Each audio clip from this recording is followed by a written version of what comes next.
Hi, I'm Vibashan. I'm a second year PhD student from Johns Hopkins University. Today, I'm going to present my work on towards online domain adaptive object detection. I did this work with my PhD supervisor Vishal Patel.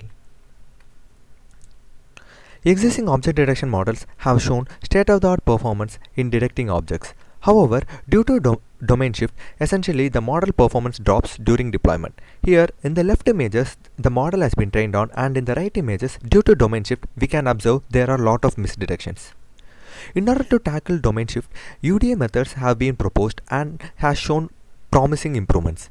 In UDA methods, we have a source domain where we have labeled data, and in the target domain we have unlabeled data. And UDA method leverage both labeled and unlabeled data and adapts to a target domain. However, the major drawback is the adaptation happens in an offline manner, and throughout the adaptation process, it requires computationally expensive labeled source data.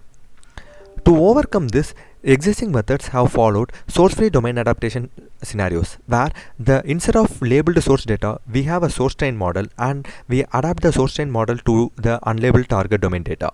However, even the source-free domain adaptation methods happens in an offline manner. To replicate a more real-world approachable problem, we follow an online source-free domain adaptation method, where a model is adapted towards various domain shift it encounters during deployment using online updates. The proposed framework is relies upon a student-teacher framework, where we propose the detector model, which is robust against both online and offline target distribution shift. Here we introduce a MemXformer module which stores a prototypical patterns of online target distribution, and using contrastive learning we boost the representation learning in the target domain. The MemXformer module essentially has two operations. One is write and one is read. The write operation stores the target distribution using teacher ROI features during the online adaptation process, and these features are utilized to further sample positive and negative pairs.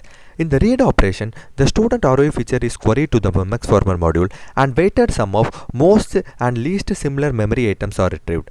This essentially provides a strong positive and negative pairs, and this strong positive and negative pairs is used to compute the contrastive loss.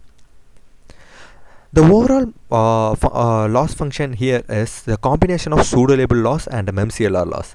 The MemCLR loss is essentially obtained from the MemXformer module and contrastive loss. The pseudo-label loss is obtained from the student network, where the student network is supervised using pseudo-labels generated from the teacher network. Here in the quantitative analysis from the cityscape to foggy cityscape, here you can observe in both online and offline adaptation scenarios, our method consistently outperforms existing UDA methods as well as SFDA methods. Even in various domain adaptation scenarios such as Pascal Works to watercolor and Sim10K to cityscape, our method consistently outperforms existing UDA and SFDA methods. Qualitatively, we can observe our method can produce high quality predictions, as well as it can produce less false negative and less false positive predictions. Here we did a qualitative analysis to analyze the effect of order of input sequence, and irrespective of order of input sequence during online adaptation, our method can consistently exploit the incoming samples and produce better adaptation performance. And thank you.